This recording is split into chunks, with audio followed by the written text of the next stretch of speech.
জিয়া পরিবারের সেই মেয়েটি যার বয়স যখন মাত্র ১২ বছর তখনই হারিয়েছিলেন বাবাকে। আজ সেই মেয়ের বয়স ২৬ পেরিয়েছে। শুধু সৌন্দর্যেই নয়, মেধা আর বুদ্ধিতেও নাকি তিনি সবার থেকে আলাদা। বিদেশে বড় হওয়া, লন্ডনে পড়াশোনা, আর এখন হঠাৎ করেই নাম জড়াচ্ছে বাংলাদেশের রাজনীতির সাথে। কে এই জাফিয়া রহমান? জাফিয়া রহমান হলেন বিএনপি চেয়ারপারসন বেগম খালেদা জিয়ার নাতনি। তার বাবা ছিলেন প্রয়াত আরাফাত রহমান কোকো, যিনি শহীদ প্রেসিডেন্ট জিয়াউর রহমান ও বেগম খালেদা জিয়ার ছোট ছেলে। অর্থাৎ রাজনীতির সঙ্গে তার পরিচয় জন্মের পর থেকেই। তবে জাফিয়ার শৈশব খুব একটা সহজ ছিল না। জাফিয়ার বয়স যখন মাত্র ১২ বছর, ঠিক তখনই তার বাবা আরাফাত রহমান কোকো মারা যান।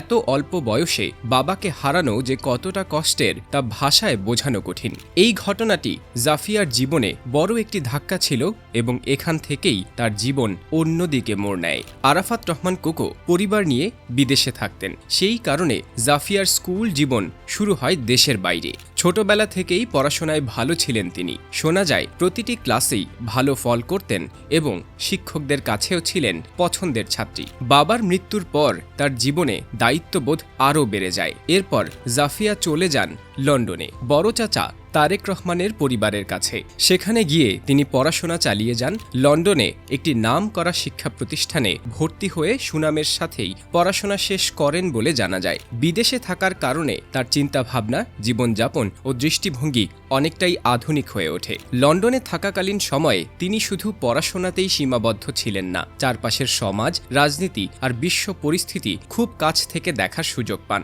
এসব অভিজ্ঞতা তার চিন্তার পরিধিকে আরও বড় করে তোলে। অনেকের মতে এখানেই জাফিয়া অন্যদের থেকে আলাদা হয়ে ওঠেন। এক সময় বেগম খালেদা জিয়া গুরুতর অসুস্থ হয়ে পড়েন। এই খবর পেয়ে জাফিয়া গোপনে বাংলাদেশে আসেন। তিনি দাদির সঙ্গে সময় কাটান এবং তার সেবা যত্নে নিজেকে যুক্ত রাখেন। একজন নাতনি হিসেবে নিজের দায়িত্ব ঠিকভাবে পালন করেন তিনি। এরপর আবার তিনি লন্ডনে ফিরে যান। সেখানে গিয়ে চাচা তারেক রহমানের কাছ থেকেও রাজনীতি সম্পর্কে ধারণা নিতে থাকেন। শোনা যায় তারেক রহমানের বিভিন্ন রাজনৈতিক সিদ্ধান্তে জাইমা রহমানের পাশাপাশি জাফিয়া রহমানের মতামতও গুরুত্ব পেত।